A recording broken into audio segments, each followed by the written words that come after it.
चल रहा है हिंदू राष्ट्र बनाने को लेकर। बाबा बागेश्वर धाम सरकार ने जो है लगातार यज्ञ कर रहे हैं, वो हिंदू राष्ट्र बनाने की बात बोल रहे हैं, क्या कहेंगे आप? दरअसल अभी गोरखपुर में हाँ, एक चिलुआ ताल है जगह, अच्छा, कान्हा भी है, हाँ, और मानीराम विधानसभा, हाँ, पुरानी विधानसभा है। कभी अवैधनाथ वहाँ से विधायक हुआ करते थे, हाँ, और वो ऐसी विधानसभा है जहाँ से उत्तर प्रदेश के एक वर्तमान सीएम चुनाव लड़े थे, हार गए थे, TN सिंह नाम था, त्रिभुवन नारायण सिंह। अच्छा, वहाँ पे इसी तरीके से एक यज्ञ हो रही है हाँ, आज, जिसमें 4 लोगों को हाथी ने कुचल दिया और हाँ। 4 लोग यमपुरी चले गए। और हिंदू राष्ट्र की एक कहानी कानपुर में हुई है। एक माँ बेटी ब्राह्मण परिवार की, एक औरत और एक उसकी बेटी का आग लगा करके बुलडोजर से के द्वारा साजिश के तहत उनको मार दिया गया, हत्या कर दी गई। जेल भेजा गया है, ड्राइवर को जेल भेज अरे दिया है, डीएम बर्खास्त हो गए हैं। मैं ये कह रहा हूँ कि डीएम को जेल भेजिए, SDM को जेल भेजिए, उस थाना अध्यक्ष को जेल भेजिए, क्या बोलते हैं, तहसीलदार को भेजिए, लेखपाल को भेजिए, कानून को भेजिए। आखिर किसके आदेश से ही चला है? आप देखिए ना, योगी सरकार तुरंत कार्रवाई करती है। कोई कार्रवाई नहीं।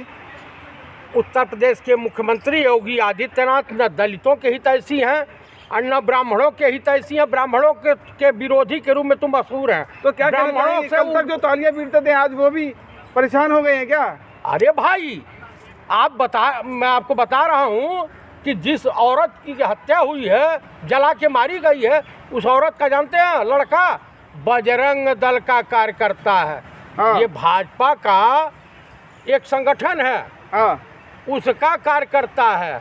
अभी जितने पंडित जी लोग हैं और जितने भाजपा में हैं, वो अपना 100 जूता खा तमाशा घुस के देख। ये उसमें जो है पंडित जी लोग जितना पिटा रहे हैं, जितना लतियाए जा रहे हैं, मुझे बड़ा मजा आ रहा है। तो लोग तो कहते हैं कि योगी सरकार जो है जीरो टॉलरेंस फ्री सरकार है, अपराध मुक्त है बिल्कुल उनकी सरकार में।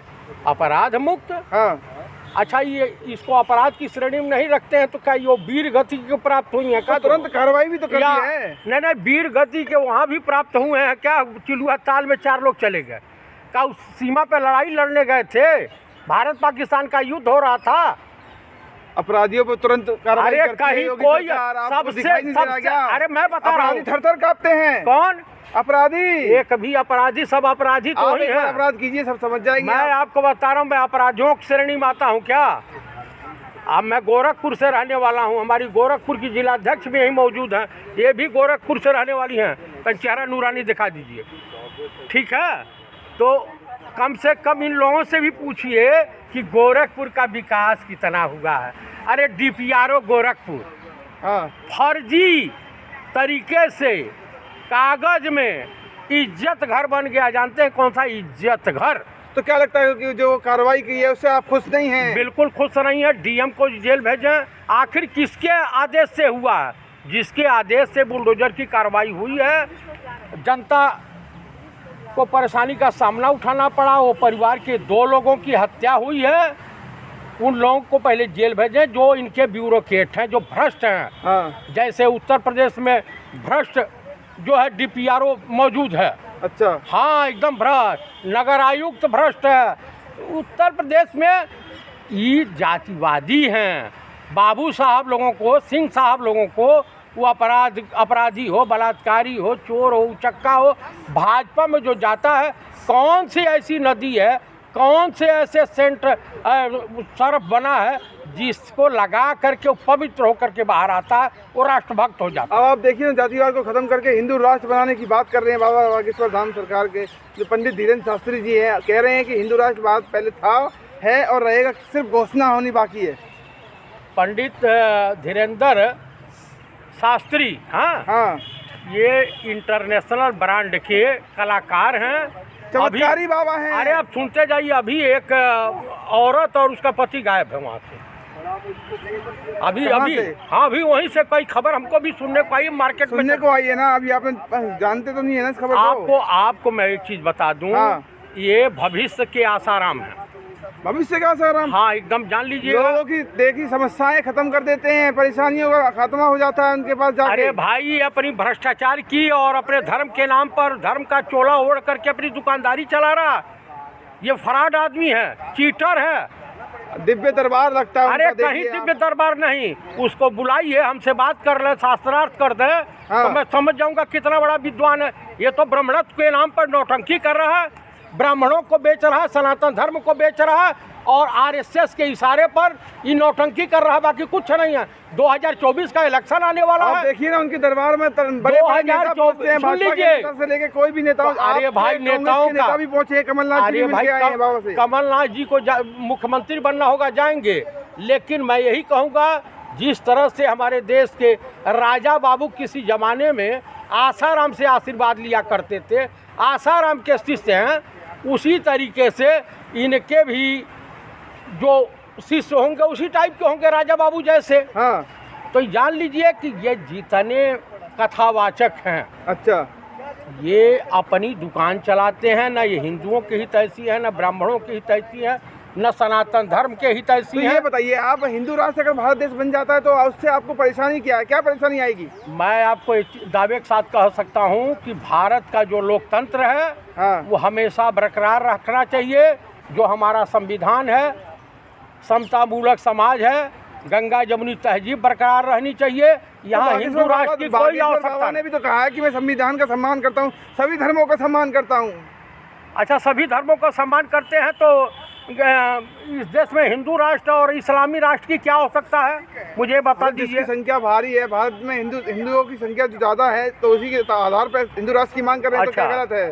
तनी उस जो है भ्रष्ट आदमी से पूछिए कि ब्राह्मणों की हत्या हुई है उत्तर प्रदेश में, ब्राह्मणों की लगातार हत्याएं हो रही है योगी सरकार में, उसके बारे में क्या कहता है? आप आलोचना लगा रहे हैं। मैं कह रहा हूँ कि वो तो भाजपा का दलाल है, भाजपा के लिए दलाली करता है, और क्या वो करता किसी है? राजनीतिक पार्टी के लिए नहीं है, उन्होंने मैं दावे के, अरे भाई मैं आपको बता रहा हूँ, दावे के साथ कह रहा हूँ हाँ, कि भाजपा और आरएसएस का वो पालतू दलाल है कौन? धीरेन्द्र तो शास्त्री। उन्होंने तो ये बोला कि मैं किसी पार्टी से नहीं जुड़ा हुआ हूँ। देखिए, साफ खुलासा किया है कि मैं किसी से पार्टी से लेना देना नहीं है मेरा, मैं बालाजी का भक्त हूँ और बालाजी तो के लिए। बालाजी की तपस्या करें और देश के अमन चमन को बरकरार रखने के लिए काम करें, हाँ। और नहीं तो जाए हिमालय की तलहटी में तपस्या करें। ऐसे भ्रष्टाचारियों की यहाँ आवश्यकता नहीं है, ये साधु नहीं शैतान है। अच्छा, हाँ, ये कथावाचक अपनी दुकान चला रहा है बस। तो ये देखिए ना, लोगों की पीड़ा हर लेते हैं, जो कहीं कुछ नहीं जो हटता। उनके दिव्य दरबार में पहुंचता अरे है। आप भी अपनी समस्या को लेकर जाएंगे तो समाधान हो जाएगा। ऐसा है कि मैं ऐसे भ्रष्टाचारी व्यभिचारियों के वहाँ जाना पसंद नहीं करता हूँ, हाँ, ये जान लीजिएगा। और कम से कम मैं हिंदुस्तान की, आपके चैनल के मार्फत हिंदुस्तान की आवाम से, जनता जनार्दन से, हिंदुस्तान की जनमानस से हाथ जोड़ के प्रार्थना करता हूँ कि कृपया आप लोग इंसान बने और किसी भी साधु महात्मा के बहकावे में मत आवें, न हिंदू बने न मुसलमान बने। इंसान की औलाद है, इंसान की तरह से रहें और अपने अपने अनुसार अपनी पूजा अर्चना अपने ईश्वर की करें। चाहे मुसलमान है तो परवरदिगार आलम की करे, और सनातन धर्म को मानने वाला है तो ब्रह्म की करे, राम की करे, कृष्ण के करे, जिसकी भी पूजा कर। देखिए ना, महायज्ञ जो चल रहा है, भैया, महायज्ञ की आड़ में वो पैसा कहाँ से आ रहा है, तनी बता। मैं कौन सा पैसा? पैसे की कोई कमी तो ना उनके पास? कहाँ से आया पैसा? कितना इनकम टैक्स देते हैं? अरे आप देखिए वो। अरे मैं पूछ रहा हूँ, इनकम टैक्स कहाँ से देते हैं, जब यहाँ पर इस देश में हगने पर, मूतने पर कम से कम जब जीएसटी लगा हुआ है तो इनके वहाँ कितनी जीएसटी, गवर्नमेंट को कितना टैक्स देते हैं, कहाँ से पैसा आता है? 2 नंबर का इनके पास। सेवा करते हैं, सेवा की बात बोलते हैं। आप देखिए ना, 18 तारीख को 121 अरे भाई, जब बेटियों की शादी कर रहे हो। मैं जिस देश के मरने के बाद कफन पर टैक्स लगा हो, लकड़ी पे लगा हो, मुर्दघट्टे पे टैक्स लगता हो, तो ये जीएसटी देते किसको हैं? तो देखिए ना, 121 परिवार की बेटियों की शादी भी कर रहे हैं कल 18 तारीख को। ये पहले व्यक्ति नहीं है, इस देश में बहुत ऐसे महापुरुष हुए हैं, हाँ, जो उन्होंने तो किया ना, महापुरुषों का कर रहे हैं। ये महापुरुष नहीं है, ये व्यभिचारी है, भ्रष्टाचारी है, सनातन धर्म का सबसे बड़ा दुश्मन है। हाँ। सनातन धर्म को ये बेच रहा है और सनातन धर्म के मानने वालों का शोषण कर रहा है, बाकी कुछ नहीं है।